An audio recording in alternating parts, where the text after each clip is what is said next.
Mr. Moran. Here. Well, this is a momentous meeting. Welcome Diane Cunningham Redden to her first Library Trustees meeting. Welcome. Thank you. Thank Glad you. to have you aboard. She's already been sworn in at a committee meeting, so we don't have to do that today. And this is our Eva Jane Romaine Coombe Director Kim Fender's last Library Board meeting. Momentous occasion. Monica, do you have something you want to present to the board? I'd Okay. like to say something first, having my first meeting on the board. Why don't you move closer to the microphone? Say something because when I came on the board, Kim was just starting her term as a director. I would like to compliment her on being a terrific library director, especially all through the rough roller coaster financial years that we've had, where she kept everything on a stable base. She also did this with integrity. And I think integrity is the most important attribute that you can have in a leader. And she made sure that this board always acted in the utmost ethical way. Her concern, her willingness to work long hours has made this library one of the best libraries that you can imagine. And I'd like to say thank you for it. So it's been a pleasure working with you, Kim, and I wish you the very best in retirement. And Paula, you have some big shoes to fill. Here, here. So we also have a resolution honoring Kimber L. Fender.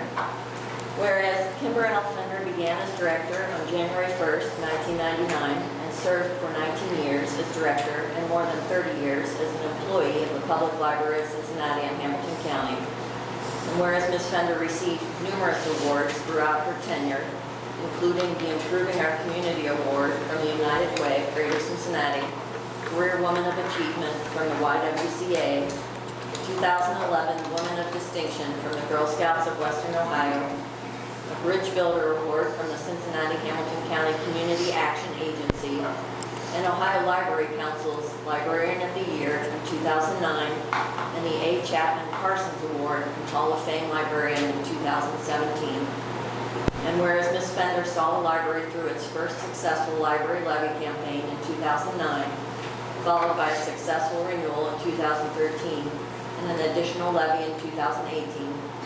And whereas as the Eva Jane Romaine Coombe Director, Kimber L. Fender worked to help make the Public Library of Cincinnati and Hamilton County one of the largest, busiest, and best public libraries in the country, with tremendous growth over nearly 20 years, including increases of 50% in circulation and more than 20% in the number of cardholders.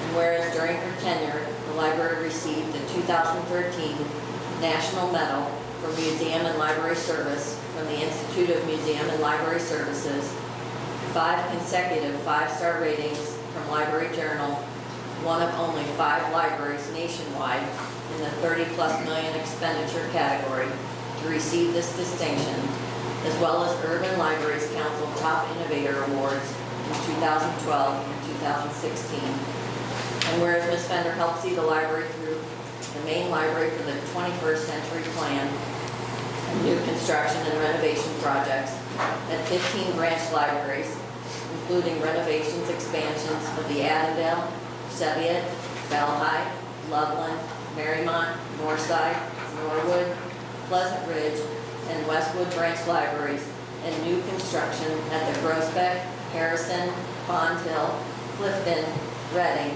and St. Bernard branch libraries, along with facilitating the creation of our strategic plan and the largest facilities plan in library history.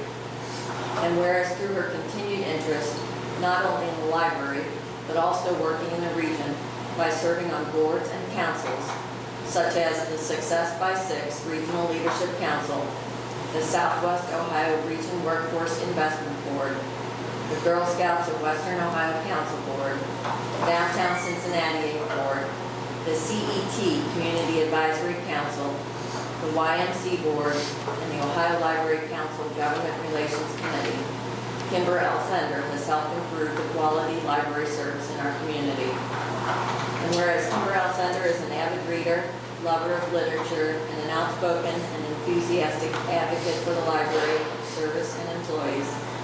Now therefore be it resolved in recognition of her more than 30 years of continued service to the Public Library of Cincinnati and Hamilton County, the members of the Board of Trustees commend Kimber L. Fender. Be it further resolved that a copy of this resolution be spread upon the minutes of the Board of Trustees of the Public Library of Cincinnati and Hamilton County. Is there a second to? Okay. I'll second. Okay. Roll call, please. Mr. Hendon. Aye. Mrs. Trout. Aye. Ms. Ryan. Aye. Mrs. Lamakian. Aye. Ms. Konen. Aye. Mr. Moran. Aye. You're up. Well, thank you. I feel like I could just go home, take the day off. But I won't. I'll stay and do my report and see the meeting to its conclusion. So first up is our library levy results. And we are so pleased with the outcome of the most recent election that our 1 mil levy for 10 years was approved with a 63% approval rate. And over the next 10 years, that provides us with an estimated $19 million in funding per year. So that will allow us to do the facilities work identified in our facilities plan, as well as meet our operating needs in the future.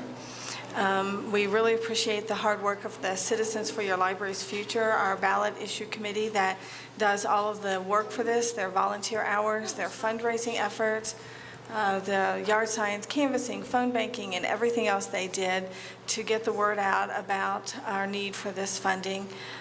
Thank you also to you, members of the board, for supporting this levy, both as a board and individually.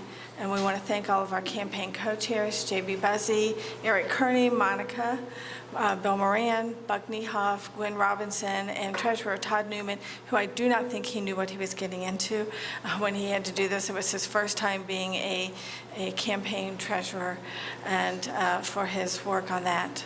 And so we did want to point out that when we looked at the precinct map, that the levy passed with very strong support, 72% in the precincts in the city of Cincinnati.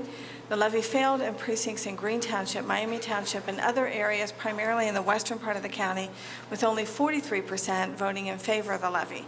So this is important to note as we plan for the renewal of our first levy in 5 years. And then across Ohio, our library is one of 10 libraries to be on the ballot in May. All of the library levies passed. Our 63% approval rating tied for the highest threshold of support achieved among the 4 new, that is, non-renewal levies. Most also had lower millage and shorter terms than our 10 years. The one with both more millage and a longer term passed with only 52% of the vote.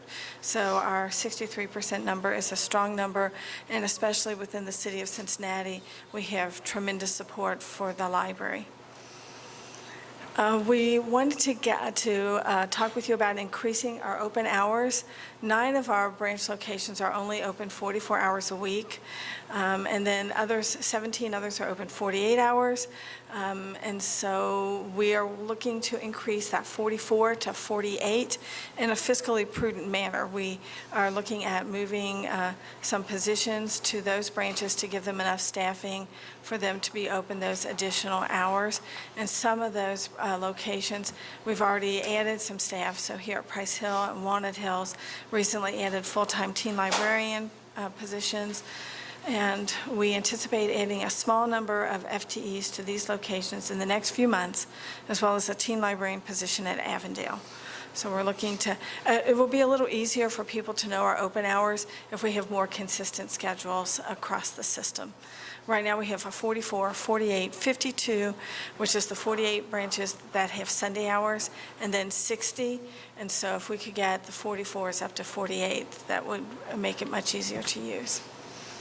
So the Friends of the Library has their annual book sale coming up starting this Saturday, and it goes through June 9th, and that will be at their used bookstore in Hartwell, not at the main library as it has been in the past. We're replacing the floor in the atrium, and they are not able to have the sale there this year. The Anderson Township Library Association is also having their annual sale, and that will be June 22nd through the 24th at Nagel Middle School. Because of the levy passage, we have consistently made the fee for a non-resident card match what the average homeowner in Hamilton County pays in property taxes. And so we are asking your approval to increase that card fee to $90 on January 1st, 2019. This would be the amount that we receive based on the taxes paid on the average home in Hamilton County. Congratulations to Paula Bramheger. She recently graduated from Leadership Action from the Cincinnati Chamber's Leadership Program, and I was unable to be at her graduation, but we congratulate her on completing that. It was a time-consuming, but I think valuable experience for her. We had 2 additional libraries visit us recently. The Greenwood Public Library from Indiana visited our main library, as well as the Evansville Vanderburgh Library. The Greenwood staff looked at makerspace and outreach, while Evansville looked more at our sorting equipment and the process there. And so we're glad to always have visitors from other libraries that want to come and learn how we're doing things. And so, again, thank you. I am retiring on June 29th, and I'm proud of the library's many successes over the past 2 decades, and I'm especially pleased that we will finally have sufficient funding for both facilities and services. You know, some of you may not realize that our basic operating budget has been the same amount for almost 20 years. So we've not had any increase in funding. We've changed the source of that funding, but we have not actually increased the dollars that we had to operate on. So I'm really pleased that going forward, we'll have some funding to meet those needs, and it has been my privilege to serve as the library's director. We do need approval on this for the increase in the library card fee. Is there a motion to approve? So approved, so moved. All in favor, say aye. Aye. Okay. Human Resources Committee. Okay, the Human Resources Committee met on May 24th, and I was there with Mr. Hendon and Ms. Straub, Mr. Moran, and Ms. Kern, and Ms. Redden, and staff members, Kim Fender and Carl Allison. And we recommended the board take the following action. Number 1, appoint Paula Brimheger as the interim Eva Jane Remain Coombe Director, effective June 30th, 2018, at an annual salary of $200,000. She will have all the authority that a director has serving in this capacity. Number 2, we will also authorize a national search for a new director. And we will also approve Ms. Fender with a parking space in the library and access to her email. The fiscal officer stipend, we would like to approve an annual stipend of $5,000 for the duties of the fiscal officer. Ms. DeFosse has currently served as fiscal officer over and above her regular job as the chief finance and facilities officer. We have some policy changes. Attendance and punctuality policy. We're going to use the word corrective action instead of disciplinary action. Under the family medical leave policy, currently employees that were hired before January 1st, 2003 were treated differently from all the other employees. Now we're going to revise it so that all the employees will be in the same Family and Medical Leave Act and how it's administrated. Overtime policy, we will add the wording stating that work includes computer activity, Please. email, and phone calls. You'll have a chance to talk. The paid time off policy. Currently, the policy permits PTO use after 26 weeks of employment. And as revised, the policy would permit employees to use the PTO after 13 weeks of work. This aligns with our orientation period, which is 13 weeks in duration. Our reemployment of retirees policy, we will clarify that a former staff member can be rehired on a temporary or part-time basis as needed. Sick leave policy, we're going to change the word disability to condition. And The flexible work arrangement policy. Although most of our positions do not lend themselves to working remotely, some do, and this policy will document when the staff may use flex time or telecommunicate. Performance evaluations policy. This replaces the wage and salary guidelines with revisions to the guidelines stating that the employees hired between October 1st and December 1st will not be eligible for an annual performance evaluation on the year in which they were hired. The workplace expectations and corrective measures policy. This replaces the discipline policy and adds the language regarding inappropriate behavior and misconduct and changes the word discipline to the more appropriate phrase, corrective measures. The discipline policy is totally replaced by the workplace expectations and corrective measures policy. And for information only, Carl Allison, our Human Resources Director, will conduct a feasibility study to determine if the library can resume providing educational assistance to its staff members. And I move that we accept. Is there a second? Second. All in favor? Aye. Okay, Facilities Committee, Facilities and Finance and Audit Committee. Facilities and Finance and Audit Committee met on May 24th. I was there with committee member Bob Hendon, Board President Bill Moran, Trustees Elizabeth Lamapia, Diane Cunningham-Redden, Barbara Trout, and staff members Kim Fender, Molly DeFosse, and Carl Allison were also in attendance. It's the recommendation of the committee that the board take the following action. We have a revision of the 2018 estimated resources and annual appropriations. I'd like to authorize the following revisions. First, to the general fund expenses, the capital outlay, increase that by $500,000. The gift fund revenue, contributions, gifts, and donations increased by $5,000. And Kirsten fund expenses, purchased and contracted services increased by $10,000. Sorry, I forgot the library materials and information also increased by $5,000. The general fund increase in appropriations is to purchase an additional, larger capacity sorter.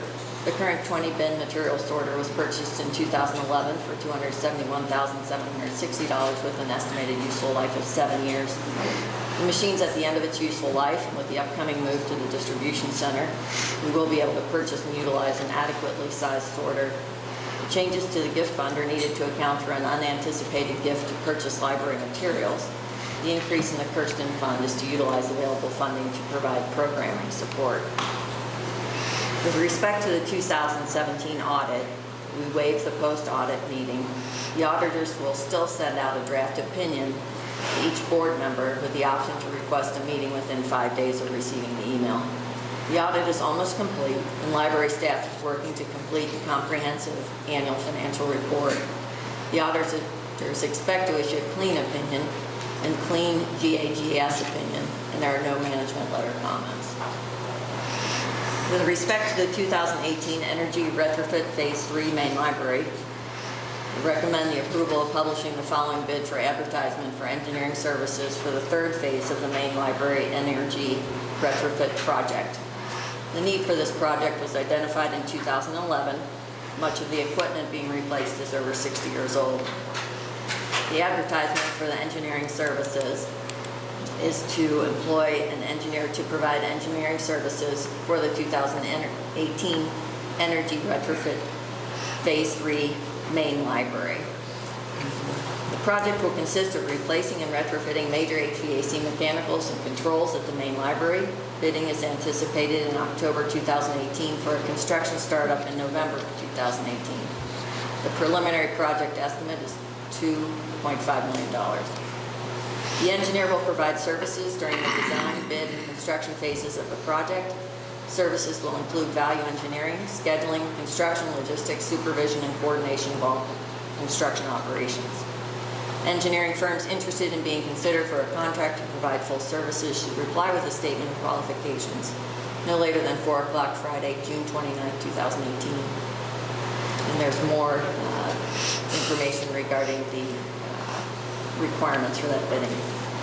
As required by Ohio Revised Code 153.65-153.71, statements of qualification will be evaluated and ranked on the basis of qualifications. The library will enter into contract negotiations with the firm ranked most qualified.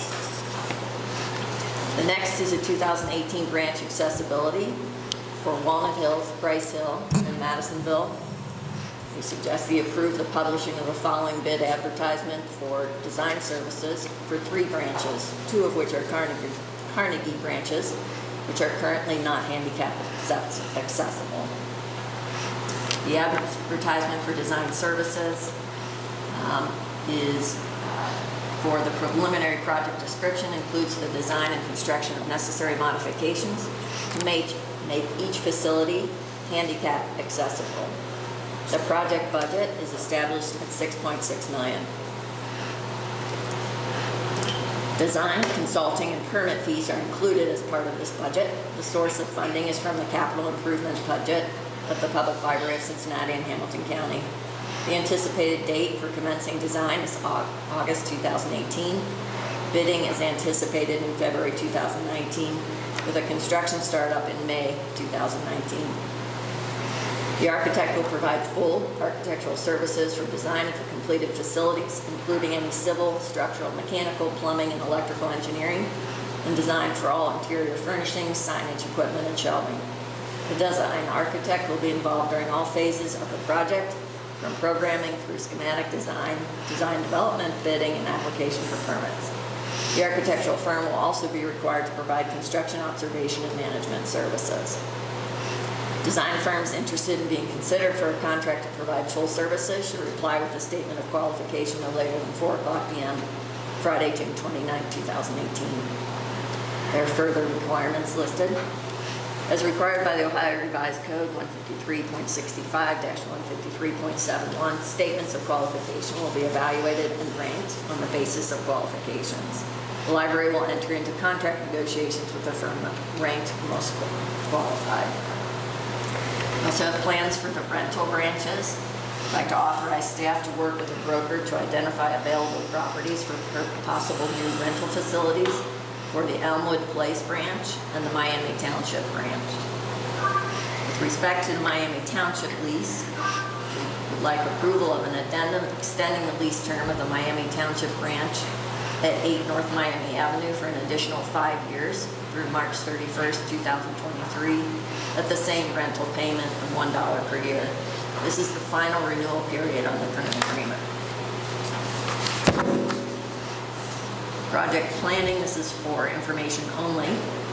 Library management and facility staff will be updating the facilities plan that was compiled in 2016 and prioritizing the work by location and by type. We will have a draft of this plan for the October 2018 board meeting. Service layout for the south building. During the main library first floor renovation project, circulation has been relocated to the popular library. Upon completion of the project, library management and staff will evaluate the configuration before service points are installed. In addition, the library will seek input from staff and customers about the location of services. It is the goal to have the plan finalized for presentation at the October 2018 board meeting. In the meantime, furniture and equipment that is flexible will be placed in the space upon completion of the project. With respect to the roof on the north building, the roof on the north building is well past its life. The design fee for this project is estimated at under $50,000, so we will not advertise for services. We hope to have that bid ready for the August board meeting. A few project updates. 2018 main library flooring and bathroom renovation. 2018 main library flooring and bathroom renovation project is underway. The start was delayed because of delays in the contractor receiving the materials. The bathroom's been demolished and all tile removed from the exhibit space. Steps are being taken to minimize the impact on customers and staff as much as possible, and the work is expected to be completed midsummer. 2017 roofing project update. The projects are expected to be completed at the end of May. 2016 ongoing maintenance project update. Upon Moats Engineering's completion of the commissioning report for 5 branches, library staff met with Moats and KLH engineers. As a result, library staff will work with KLH to obtain necessary reports from DeBrock Kemple KLH and library will also meet with the manufacturer of the boiler systems to make sure they are operating as expected. All three parties will work together to develop a plan to make sure the systems are operating to expectations. There is an OCRC claim. The library has been notified that we are a respondent in the case of Andre Blasingame versus Main Library. The case involves an incident which occurred in the tech center involving a customer sitting at an unused computer that was being requested by another customer. It was one of the limited number of computers attached to a scanner. The library is working with the Hamilton County Prosecuting Attorney's Office on the response. Motion to approve? With the exception of the distribution center, which will be acted on as a separate, yeah. Is there a second to the motion? I'll second. Okay. All those in favor? Aye. Strategy and Technology Committee. Wait a minute, do we still have the second part? I'm going to do the second report and Okay, Oh, then, we'll do the second report in executive session. okay. All right.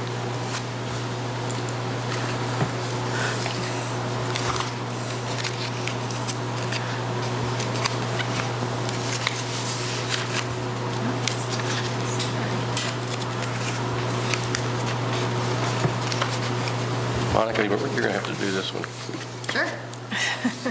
just give her a second. She was over in facilities. All right. So technology strategist Ryan Bly. Ryan started the library in November 2014 as a telecommunication technician assistant systems administrator. He was promoted to the computer services manager position in January 2016, and during his tenure in this position received a Rufus Award for growth and innovation. Ryan was appointed as the technology strategist in February 2017. In his current role, Ryan guides the library's technology to effectively support the library's mission. He is tasked with figuring out how to reduce costs, increase efficiency, and provide more services to customers and staff through new and innovative technology solutions. Ryan's current focus is on replacing all public copiers, printers, and also some multi-function printers system-wide. He has recently completed successful deployments of laptop dispensers to the Mount Healthy, Pleasant Ridge, and North Central branches, and at the Carnegie Center of Columbia, Tusculum. So Ryan is here to do the next part of the report. Great. Yeah, there he is. First, I would like to thank the board for the opportunity to speak about my position and the influence on staff and customers I am able to convey through technology. I'll begin with how my position came to be, share my experiences, and then finish with a broad overview of the printer and copier project replacement that I'm currently working on. The story of my position starts with Paula Bremheger when she became my boss in January of 2017. At that time, I was the computer services manager and spent most of my time focused on supporting the current technology infrastructure and managing a team of 5 PC technicians. Paula was aware of the library's need for technology developments, initiatives, and project management, and worked to create the technology strategist position. I was appointed to the position in February of 2017. With this role, I still often assist with general IT support needs, providing my expertise. For example, I assisted in the recent core switch replacement project. My support was essential for the process and for troubleshooting residual issues. I also fulfill other important day-to-day atypical duties, such as serving as a technical contact for the staff engagement survey and working with the director on technical and budget elements on a successful LSTA grant for a laptop kiosk. I have worked with multiple teams and divisions on projects such as selection, deployment, and support of our 5 laptop kiosks, collection of usage statistics from the Clifton lockers and Wi-Fi session usage, ordering and arranging for the installation of a new vinyl printer in the makerspace, coaching Sharonville staff on setting up and using their donated Chromebooks for coding programs, data center and network migration for fiscal related services, and the printer and copier replacement project. Staff are comfortable asking me if certain ideas are possible or if a particular statistics exist to support any idea. I graciously and rapidly determine solutions and provide as much data as possible. As you can see, the position has enabled direct positive impact to staff and customers. I'm now going to highlight this impact by sharing a broad overview of the printer and copier replacement project. The idea to replace the copiers and printers rose from my experience supporting the existing equipment. I realized the need, came up with a plan, tweaked a plan with service and technology staff, worked with vendors, gathered the support of staff, utilized staff to communicate the plan, and I am now currently deploying the new copiers and printers across the system. The project would not have been possible without the creation of my position and the freedom to utilize my technical, problem-solving, communication, and organizational skills. The project first started in August of 2017 and is due to have deployment completed by June 19th. My top priority for the project was to add features for customers and staff. Every location needed to have color copying, duplexing, scanned email, and faxing capabilities. Local and long-distance faxing and scanned email are now free for every customer at every location. I was able to create the same customer experience with copying and printing at every location. All devices are now the same model, have the same capabilities, and all run the same software. I was also able to reduce our fleet. I did this by combining printing, copying, scanning, and faxing into a single multifunction unit. Counting printers, copiers, PCs, faxing devices, and copier controllers, I was able to provide more services with 112 less devices. For example, the Madisonville branch will now be able to satisfy their public PC demand when 2 public PCs can take the place of their old printer and print release station. I was able to improve scanning to Hamilton County Jobs and Family Services. I acquired a device that scans twice as fast, allows single button operation to program destinations and scanning options, allows documents to be scanned from the document feeder, and also allows odd-sized or wrinkled pages to be scanned from the glass in a single email. Finally, the document feeder also performs blank page removal, allowing one-sided and two-sided documents to be scanned at the same time. With 5,168 scans last month, the new devices save staff and customers a lot of time. I was also able to save the library money by replacing aging devices that cost more and more every year to operate. I was also able to save customers money by providing free faxing. Customers have already sent 743 faxes containing 3,271 pages that would have cost customers $3,828.25 on the existing Fax24 devices. Now I'm going to share some staff feedback. This is from Ned Heger-Brem, branch manager at the Groesbeck Branch Library. This is a customer success story that he had. 2 young high schoolers came in tonight and asked if they could fax their scholarship applications to the Anthony Munoz Foundation. They were clearly a little nervous and very diligent to make sure that they did everything right, which I assume was because they really would like scholarships. The deadline was tonight at midnight. As we sent their faxes, though, I was struck by how much it would have cost them to send them using Fax24 or Staples or the Box Store, which are our local pay alternatives.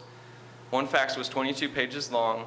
The other was 23 pages long. One would have cost $22.75, the other one $23.75. These students did not look like they had $50 to spend sending faxes. Both faxes went through just fine. As one was sending, one realized she had forgotten to include a document. Ned was able to easily cancel the fax and resend it. They monitored the progress of the faxes. Each took a little less than 20 minutes to send. It seemed to make a real difference in these 2 young people's days. I was really glad we were able to provide the service to them. And here's a staff feedback from Stephen Kemple, branch manager here at the Price Hill Branch Library. Ryan was out at Price Hill this morning, and I must say this initiative is very well put together, and we were up and running without a hiccup by the time the doors opened. The new machines are super intuitive, and all of our questions were answered.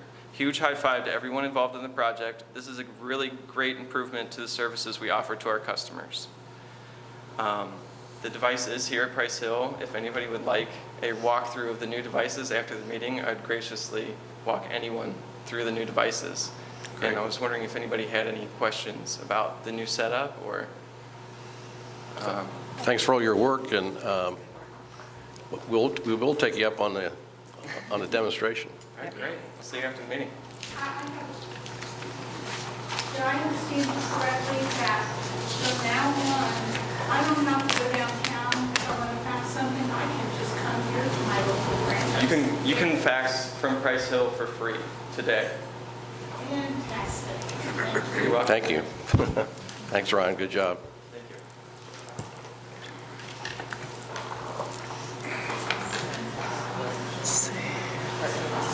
Yes.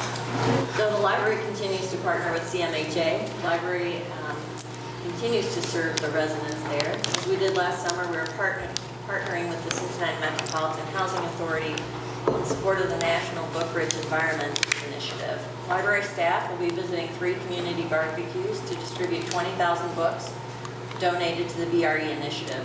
Staff will also provide a hands-on STEM activity and access to summer adventure materials. This partnership has grown to include other activities throughout the year, such as a staff member from Outreach Services meeting with a group of CMHA property managers in mid-April to promote the library services to all older adults and homebound residents. Auto renewal feature. We currently provide a courtesy item renewal to customers at the end of their first loan period.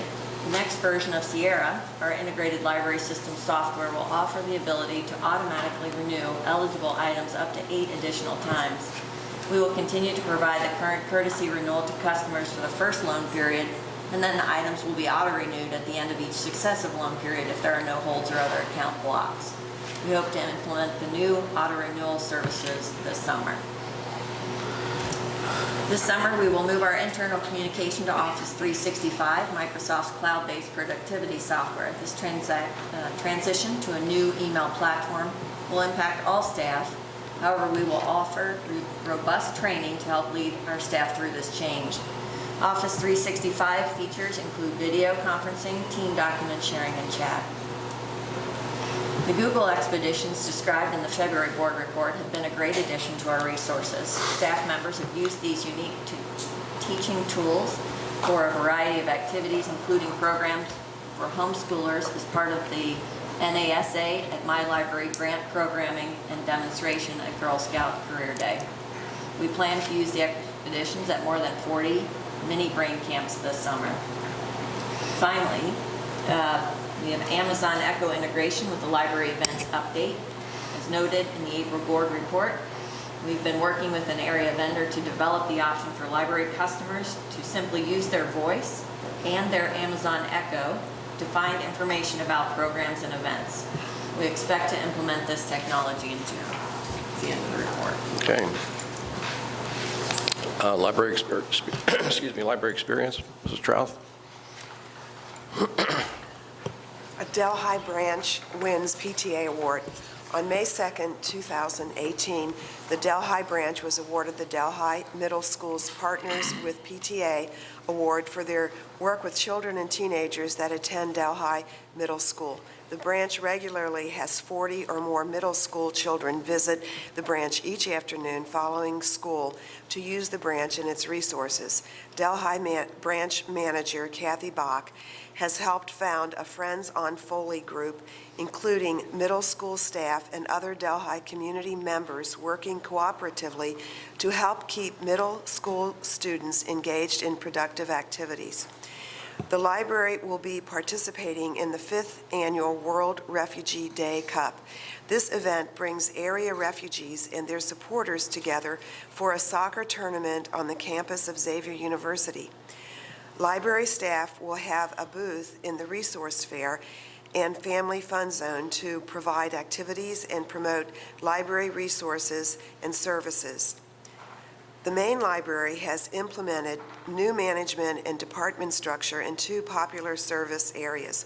First, the Children's Learning Center and the Teen Spot are being merged into one youth service department that will offer consistent, coordinated service to young people birth through age 18. One manager will oversee this important new department. Likewise, the circulation department and the popular library are being merged. These 2 departments will also be managed by one manager and will offer streamlined, efficient service on the first floor of the South Building. The 16-session pop-up preschool provided by the library at the Deer Park branch concluded on April 26 with consistent attendance from 10 preschoolers each week. The sessions, taught by a certified teacher from the Blue Ash YMCA, offered parents an affordable preschool option in a familiar setting, building important skills such as sharing, turn-taking, and fine motor skills. Library and YMCA staff are meeting in early June to assess the program and determine next steps and future library locations for similar pop-up preschool series. Upcoming events and exhibits. The library at the Carnegie Center of Tusculum, Columbia Tusculum. In June and July, the library is partnering with the Carnegie Center of Columbia Tusculum to provide classes and workshops for all ages. Topics include genealogy, stop-motion animation, coding, and basic computer skills. Library staff will utilize laptops from the laptop kiosk that was installed there in April. Library staff will also present 2 mini brain camps for children. The programming is part of the Library Services and Technology Act funded partnership that also recently brought the Carnegie Center a laptop kiosk. Index is a new group for young professionals formed to increase their engagement with the library. Participants will receive a monthly email newsletter and invitations to exclusive library events. Index is expected to launch in mid-June, and staff will provide outreach at community locations throughout the summer to register customers for the group. Summer Learning Day. The library will celebrate Summer Learning Day on July 12th. Summer Learning Day is a national advocacy day aimed at elevating the importance of keeping kids learning safe and healthy every summer and ensuring they return to school in the fall ready to succeed. Customers will be invited to visit any library location on July 12th to contribute to a special collaborative coloring banner to commemorate the day. Girl Scouts Bridge to the Future. The library will participate in the Girl Scouts of Western Ohio's Bridge to the Future event on July 28th at the Purple People Bridge in Sawyer Point.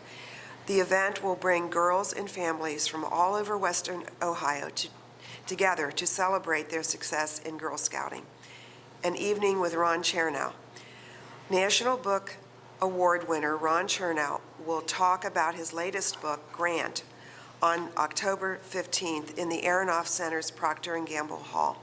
Chernow won the Pulitzer Prize for his New York Times best-selling biography, Washington, A Life, and was also the historical advisor for the Pulitzer Prize-winning musical, Hamilton, which was inspired by his best-selling biography. He is a recipient of the 2015 National Humanities Medal and is a distinguished commentator on politics, business, and finance. Did he do much research at our library when he was writing Grant, do you know? I don't know. We'll ask They him. probably wouldn't want Yeah. Thank you. to be known. Okay, we're to the consent agenda items. Is there a motion to approve them? So moved. Second? Second. All those in favor? Aye. I did want to point out that includes revised committee assignments, which will be effective at the August board meeting. Okay. Public comments. Chris, you want to read names?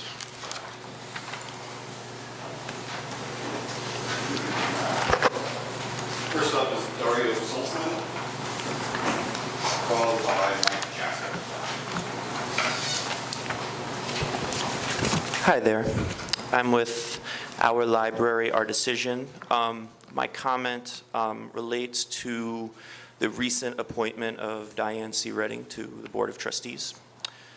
Ms. Redding's appointment continues the Court of Pleas tradition of using the library board as part of a patronage system that rewards their supporters. Mrs. Redding's record does not reveal any particular interest or interest in libraries or the PLCH. What it does reveal is that she is well connected within the Hamilton County Republican Party, Currently, Ms. Redden is the honorary chairwoman of the county's Republican Party. She also serves on the party's SHEL Leads Steering Committee, which promotes the political candidacies of Republican women in Hamilton County. In June 2017, in fact, Mrs. Redden, there was an op-ed published in WCO where Mrs. Redden touted her organization's success in securing judgeships for women within Hamilton County. And there, she named a half a dozen judges in that article who have now appointed her to the library board. So we see the appointments to the board as this closed loop where favors are exchanged. Despite Redden's claim, I am not a career politician, which she wrote in Cincinnati Enquirer during her 2015 run for Evandale Village Council, she has spent a lifetime cultivating political connections. That's not objectionable in and of itself, but it does not mean that she's well prepared to guide the public library.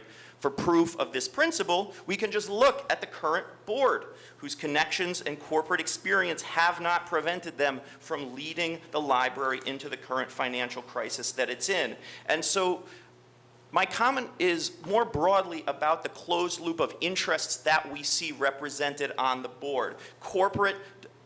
Big corporations are very well represented. The interests of development firms are very represented. The interests of real estate firms are very represented. But the interests that are not represented are the people who actually use the library. Where are the social workers on this board? Where are the students? Where are the interests representing the homeless who use this as a refuge? Where are the interests of single parents who sometimes need their kids to have the library as a safe space for daycare? These are the voices from the public that need to be represented on the board, and Mrs. Redden's appointment is an example, another example of how the board is disconnected from the public, and that needs to change. Thank you.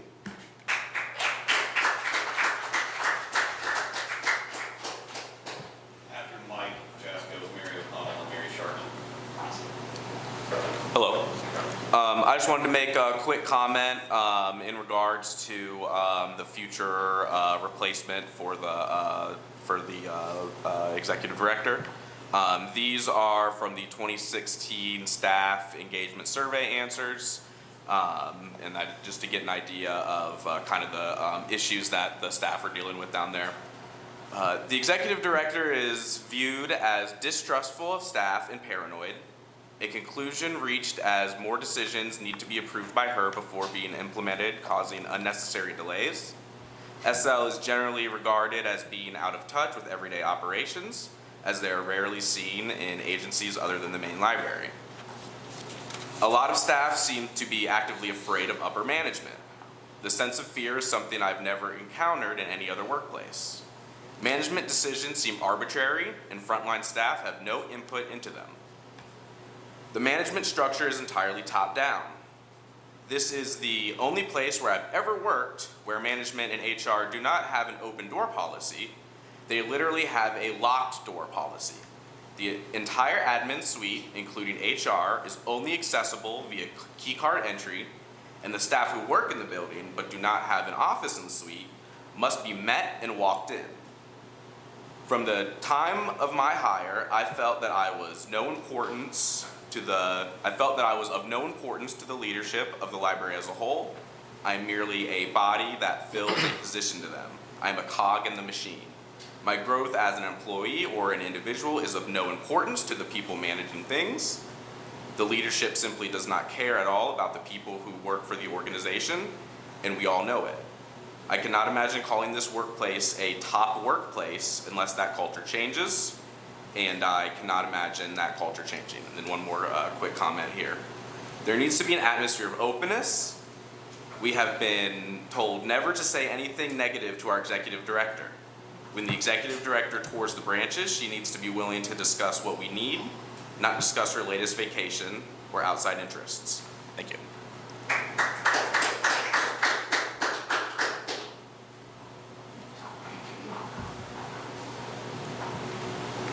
Mary O'Connell, I'm here with the Our Library, Our Decision Coalition. Renewed battle over the main library's north building. Why? Despite assurances from the board president, William Moran, that any plans to change the use of the main library's north building were on hold until after the May levy. And in fact, I was at that meeting where that was announced and then came up in front of a room full of people in front of the entire board and asked, hey, you know, what are the plans for the north building? Are there plans? And was told, no, there are no plans. It's all on hold until after the May levy. And yeah, we'll keep patrons and people and employees all involved in the decision. Well, there's been mounting evidence that the library administration is pushing ahead with its privatization plans. And here are some examples. Ongoing consolidation. Internal announcements from the library reveal that the administration has decided to consolidate the popular library with the circulation department and the teen department with the children's space, despite professional consensus on the importance of maintaining that division for teen patrons. A hiring freeze. At the same time, the administration has left 3 full-time library positions within the children's and teens department open for more than 6 months. They've left 5 positions within the popular and circulation departments open for months, suggesting that they are looking to shrink the size of the staff as they consolidate departments. At our last count, there are 15 unfilled positions within the main library alone. Privatization. Finally, as reported by the Cincinnati Business Courier on May 15th, 3CDC CEO Steve Leeper told the Developers Power Breakfast that 3CDC still aims to redevelop the main library's north building, ignoring the children's library and garden, the teen spot, the makerspace, and wrongly suggesting that the north building is just used for books and storage and distribution. Leeper said that the building could be redeveloped into office, residential, and restaurant space, and that that's not taking of public property. Along the lines of a hiring freeze and ongoing consolidations, Leeper's comments suggest that the library board is quietly pursuing privatization, that scheme that was broadly rejected by the public last fall. So here I am, and here is our Library Our Decision Coalition at your meeting, again, to renew our fight against the board's efforts to privatize a portion of our library. We demand that the fully public character of the North Building be maintained. We will begin to articulate a vision for expanded library services within the North Building. We demand that the library board consult the public about decisions like this rather than working out the details in backroom deals with 3CDC. If the board does not want to do this, they should resign. Finally, we'll continue to push the board to address the hostile work environment at the library. Thank you. Before our next speaker, if I could just say a couple words. Mrs. Conan and I were both at that breakfast, and Mr. Leeper did indicate that he would still like to, didn't say he still planned to, he would still like to develop that space. And we are planning to keep the North Building as a public building. Amen. Yes, amen to that. And hello, my name's Mary Shartman, and I'm with our Library Our Decision Coalition as well. And so we're here at a time where a lot is changing and in flux, and that's where people often try to reach in to take advantage of these situations. And so my guard is up that the North Building be protected as public library resource. The library itself is in a time of change. It's from the middle of the last century when it was about information protection and a refuge. It's becoming a place where people seek learning through social connections. And as the library moves forward, the levy has passed and a new director is going to be found. And we need to make sure that we take this moment to expand what the library is and does. And I'm calling for the way to do that is, I don't know, I was inspired listening about the fax machine and the new scanning system, and I never actually thought I'd say that, but just, yes, the new scanning and faxing system, how a library worker had an idea and a solution that could make people's connections better. And I think people increasingly are coming to libraries for these connections. And yes, circulation numbers are an easy thing to tally, but what happens to kids when they come after school? And a lot of library workers aren't trained with the management of a very rowdy environment.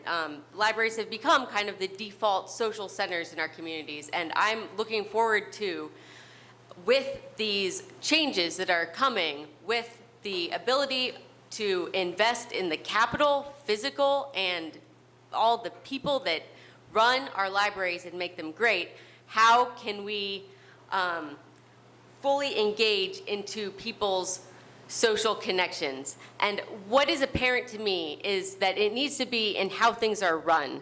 And for example, these board meetings, yes, we can come and comment, and I appreciate that, but we never have conversations. And there was one rare public event which went so poorly last year, where in December, and that is our interaction with the board primarily. And for all the people that love the library, workers and patrons need to be directly involved in the finding of the new library director. We need someone who will work with us to shape this vision, because we, the patrons and the workers, are the people who know best what the public needs and what the public wants. So I look forward to learning about how I and my comrades here can participate in the finding, the vetting, and the conversation about a new library director. Thank you.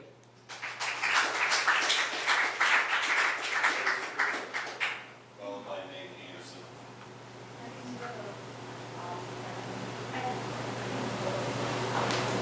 Thank you. I'm Rose Curtin, and I'm also a member of our Library Our Decision Coalition, and I'm here to talk about the new director, because it's really exciting. We've gotten a levy passed, and I'm one of the many Our Library Our Decision members who worked on getting signs together and distributed and making sure that there was backing and support for this library that we all love and care about. And now we have the chance to make it a world-class library by having a world-class search, by making sure that staff are involved in these decisions, by making sure that the public is involved, by making sure that this is a national campaign and we are getting the best to be the best here in Cincinnati. And I'm a parent. I have children who are 11, 10, and 5, and it concerns me. I know how hard it is, even in that age range, to find activities that can keep all of them occupied and not poking at each other and causing trouble.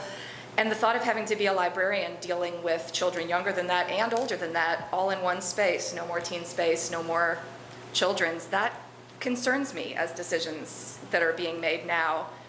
And I want to make sure that we're leaving room for the new director to come in with a vision and not set ourselves on courses that will be really hard to take back. And so I hope that what we can do is have some time to let the library be the library and make sure that we're bringing in someone who has the support of the public and has the trust of the public and the staff who really know what goes on here and know what needs to go on here. And I just really want to make sure that you've been brought in here to do the best job that you can do so that we can have the best library we can have. Thank you. Thank you.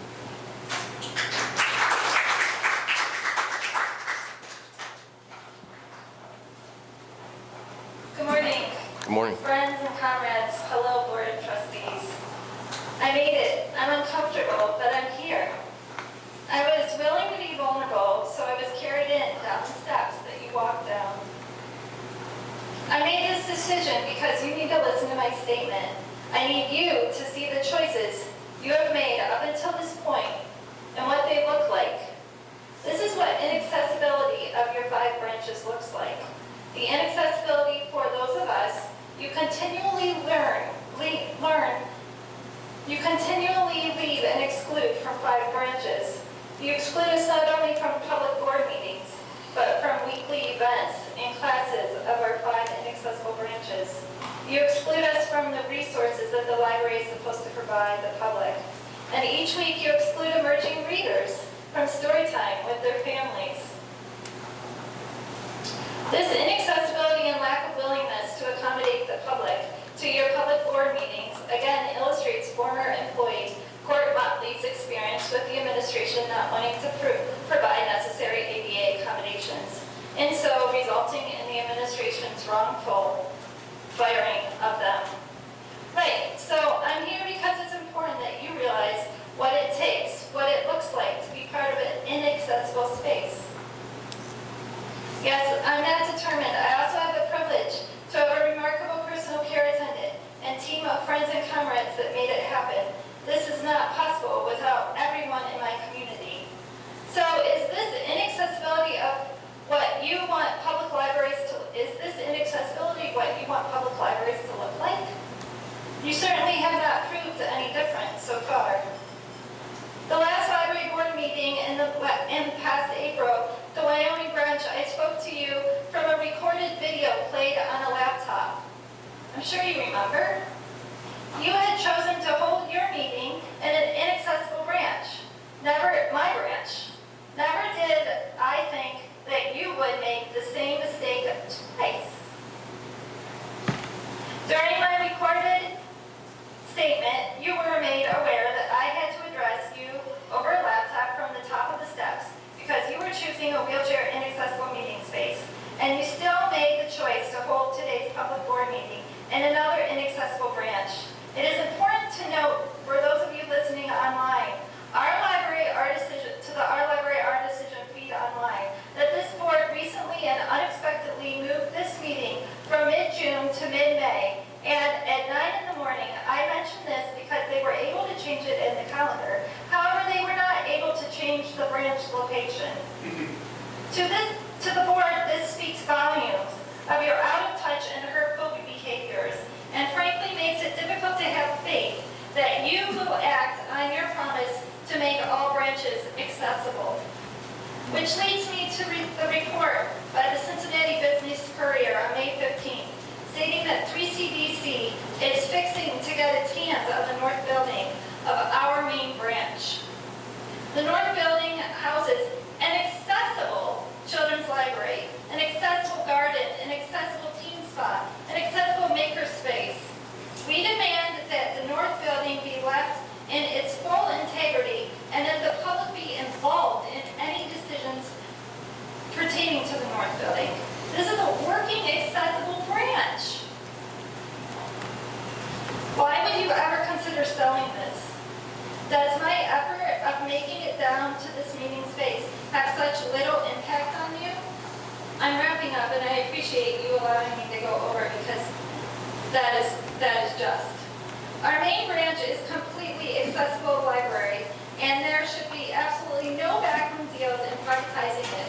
Also, I'm asking that all our branches are made accessible because that can't happen overnight, and I know it as well as you do. I demand that you begin choosing to hold your public meetings in accessible branches. Can you do that? We can, and we will. And the Price Hill branch has been wanting us to have a board meeting here for a number of years, and we accommodated them. Sorry we didn't accommodate you, but as you can see from the facilities report, we are taking action to make our branches handicap accessible. Thank you. Next. Candace Stegmiller, followed by John Bell.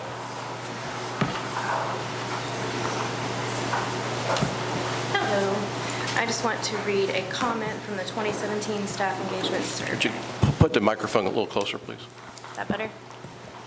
Hello? Yeah. Better? Okay. This organization needs a major overhaul in upper management. It is a systemic problem that we have. My manager is fantastic, but once you go further up the chain of command, it is a sad state. The very people who are preaching to us about customer service have serious communication issues. In Management Academy, it was stressed to avoid the boss-style leadership. That is all this organization is boss style. Do this or else, go find somewhere else to work. We are treated like 16-year-old kids who are trying to get out of work, when in fact we are grown adults who want to do a great job and take pride in our work. I don't know how the senior leadership team managed to make things worse after the last survey, but they did. It's worse now because they are actually aware of how they make us feel and could give a toss.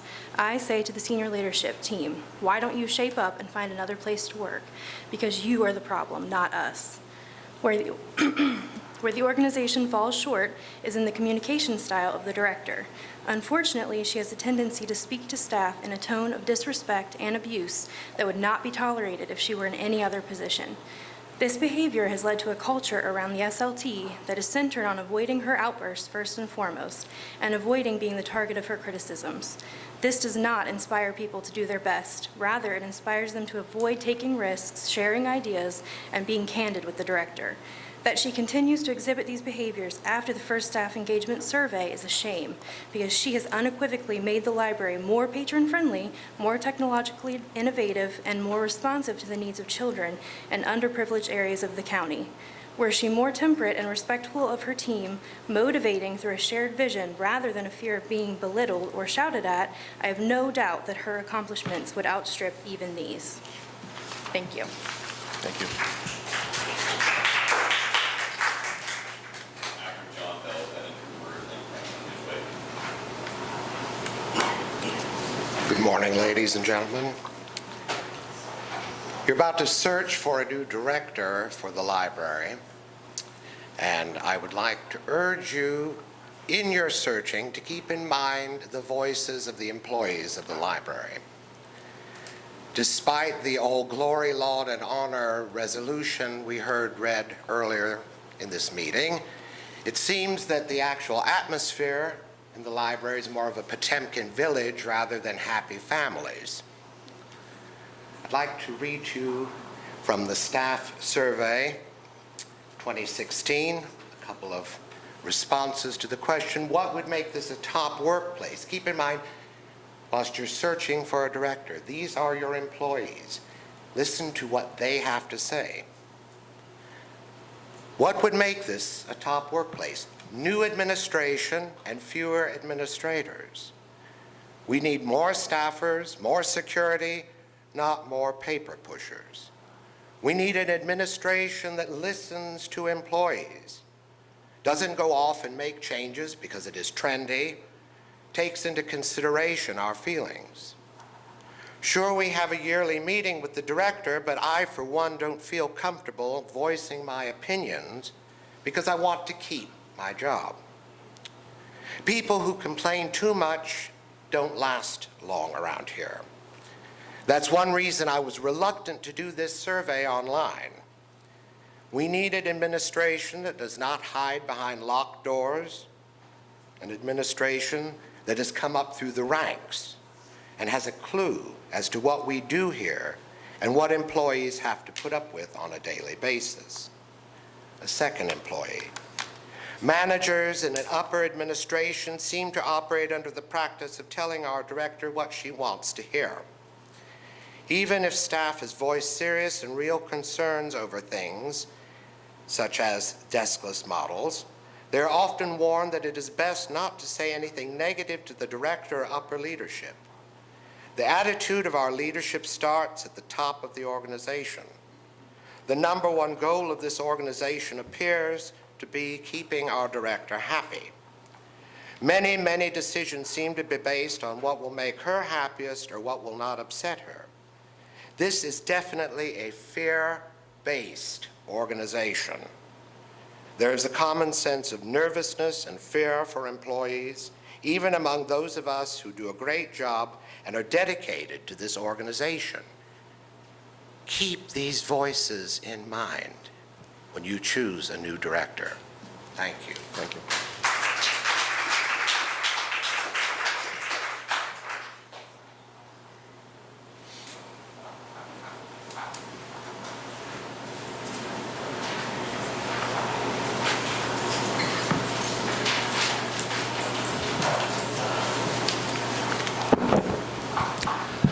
Good morning. My name is Evan Cooper with Our Library, Our Decision Coalition. I'm here to speak with you about the upcoming selection of the new library director. These are two sentiments that are voiced by your employees in the 2017 Staff Engagement Survey, and they are sentiments that I agree with. So, let's begin. What would make this a top workplace? New leadership, fresh and chosen from outside the organization. The next director should not come from inside. We need new ideas, not ones that have been grown in-house. It will just lead to more of the same. Less controlling administration, less centralization. And then another employee, flat out replace the SLT. When the results of the last survey came out, as a relatively new staff member, I was hoping things would change. Staff took the time to explain what needed to change, and committees made suggestions for change. Nothing really changed. In fact, communication between SLT and staff got worse. The culture of fear, the lack of communication from SLT, the rude way SLT communicates with staff, pushing through initiatives that patrons and staff don't like, only passing out info about large changes for us to share with the public after they have been called out for being secretive, having no timeline for the main overhaul, or when non-ADA compliant buildings will be made accessible. The list goes on and on. In our last once-a-year location meeting with the director, she spent most of her time talking about her daughter's impending nuptials. Our manager attempted to tell her things we were doing and things we hope to do if given institutional support. It was obvious from the director's comments, both in this meeting and the others I have attended with the director, that the director does not know nor care to know the patrons we work with every day. The director very publicly lost her cool at my manager over signage at our location. The director's reaction to some unsanctioned signage was very outsized for the situation and happened in front of a large group of patrons who were visiting the library possibly for the first time. Rumors and stories of the director losing it on staff, from managers to shelvers, are notorious. Thank you.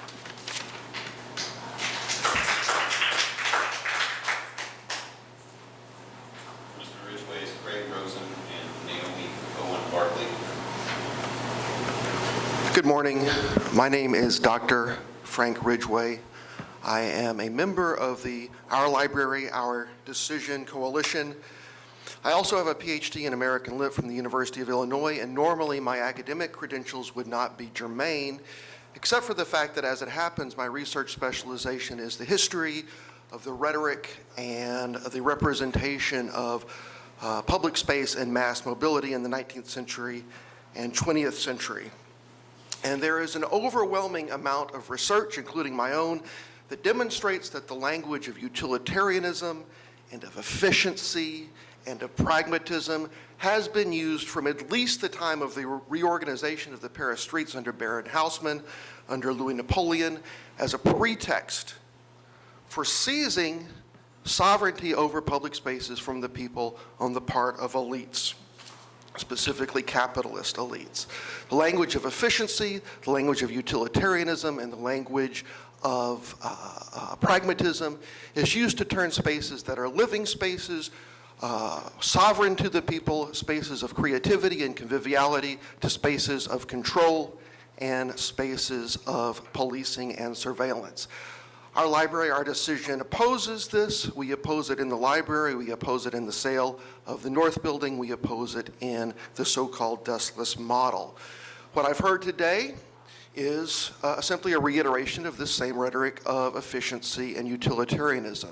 I've heard the word streamline several times. Here are some words I did not hear. I did not hear the word community. I did not hear the word public, and I did not hear the word democracy. And I think what all of us would like to see or hear are some of those words used a bit more frequently in these meetings. I would like you to consider the fact that the public is sovereign over this library as you consider a new director. Here are some of the things that you might want to avoid in the future. Here are some of the things your employees have had to say about your current governance. Kim Fender runs a fear-based organization. Feedback is regarded as a weakness. People are absolutely afraid to voice their opinions to the point that they are skeptical of this survey because of the fear of repercussions. I recently heard our executive director say that people who were disgruntled could work elsewhere. She takes advantage of the fact that people want to work here because we help others. She fires people on a whim, and she has a high-powered lawyer to protect her. Kim Fender is completely and utterly out of touch. A library is a library. A library is not a factory.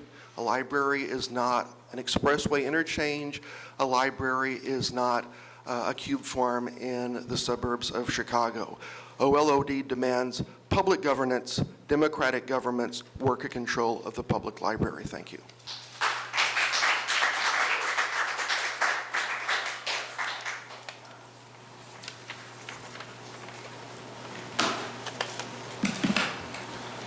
Good morning. Thank you for coming out to Price Hill. Congratulations on the levy renewal. My name is Craig Rosen. I am an active member in my community and a proud parent of 2 young Cincinnati Public School children. One question I have is, where's the community partnership reinvigorated with CPS? It seems to me that you could learn a lot from CPS's new community engagement and how they partner throughout our city. One of those examples is how they had the FCC engagement opportunities. Another is when they requested community input from families, businesses, and members regarding the replacement of Mary Ronan and the appointment of the new superintendent, Laura Mitchell. I wonder, where are the work groups, where are the workshops, where are the public surveys, where's the input? Where does all of this go for somebody like me who truly loves our library? I'll throw a little nod to you. I had to fax, which I'm very not used to, multiple forms for camps this summer. I used up my 3 free faxes at my Zero and my fax, and found myself having to go to the library. It was very efficient and easy to scan over 20 different faxes within about an hour. So I do use the library. I love the library. But I'm very concerned as I sit here today and various other meetings. I hear a lot of people have negative experiences with the library. And so I think we can alter that by changing how we engage our community and constituent group. I see this board and I wonder, who's sitting on this board has young children? Who's sitting on this board rides the bus? Who sitting on this board struggles, like Megan, with transportation or mobility issues? There's a lot of things you can do to reach out to our community. Somebody like myself or many other people here are willing to sit on a working group and talk about these things, but from the outside looking in, it looks like a very closed society. I strongly encourage you to listen to what people are saying today. Regardless of what your opinions are in the past, you have a wonderful opportunity as it relates to hiring a new executive director, or I'm sorry, library director. And I encourage you to use your community. Your community, overwhelmingly, 73% passed a levy. Reach out to that community, embrace their opinions. Doesn't mean you have to listen or agree with every opinion, but at least give them the opportunity to be heard, especially as something as important as this.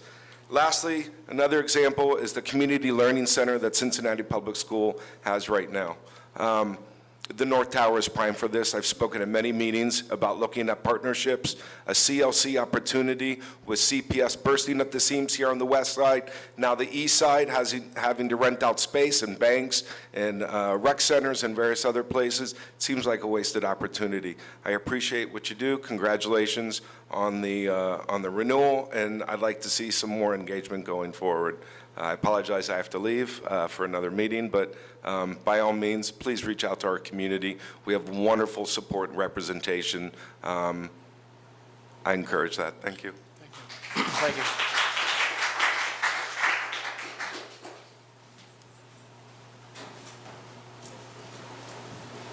Next up, Naomi Bartley, Paul Craig. Good morning. Good morning. My name is Naomi Cowan Barkley. I live in this neighborhood. I use this library. I am a card-carrying member. I am very appreciative that we now have the fax, because otherwise I had to go downtown. I don't have a car, and I am somewhat handicapped. So I am very happy that there are plans to modify the building so that I can use it without killing myself getting up all the steps. I would like to, this addresses, I still know the North Building as the annex. That's how long I've been around. But it brings the question, what is a library? And this goes back millennia, not just to the middle of last century or a century or two ago, which is a good, it's a good idea. But a library is a storehouse of knowledge and information and a place for research. If we don't use that North Building to encourage and produce from a very early age people who will know how to use a library in whatever format. It doesn't have to be scrolls. We're past codexes. We're now into the electronic age. But we need those resources for small children, for middle school children, for teenagers, as well as for old people like me. If you need ideas, hey, fill the library up with more books, and if you want to know about some books you could fill it up with, I can create a list or two for you. Because I did not finish my master's degree because of disability, just got in the way. But I am interested in ancient history and medieval history. I could make lots of suggestions about books you could get in that area. I like to read science fiction and murder mysteries. Hey, you guys want to know some local authors who are really good? I can give you a list of those. So, in conclusion, we all voted for you, more money. I am not involved in the director research, but I think the comments we heard here today are very important to keep in mind. And I want to see our library prosper and grow in books and other whatever format. Thank you. Thank you.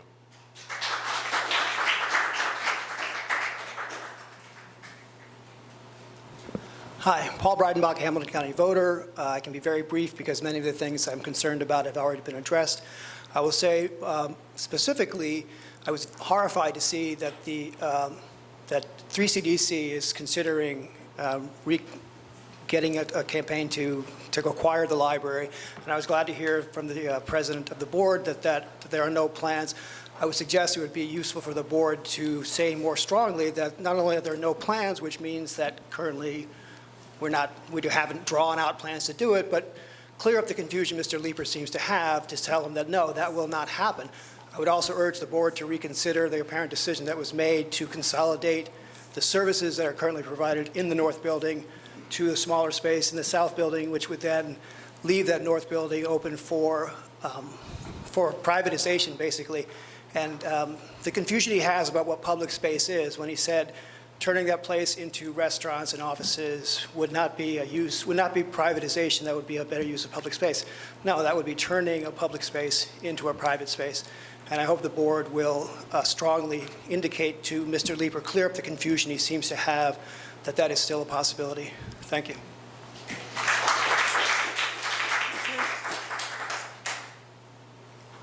Any other No, comments? that's it. Thank you, everybody, for your comments. We're going to go into executive session to consider purchasing a property for public purpose under Ohio Revised Code Section 121.22G2. That really will conclude our meeting. I will come out of executive session and really just adjourn the meeting. So there will be no other business going on. So we need to make a motion to go into executive session. To go to executive session. Second. Okay, we'll do roll call. Mr. Hendon? Aye. Mrs. Trout? Aye. Ms. Redden? Aye. Mrs. Lamacchia? Aye. Ms. Conan? Aye. Mr. Moran? Aye.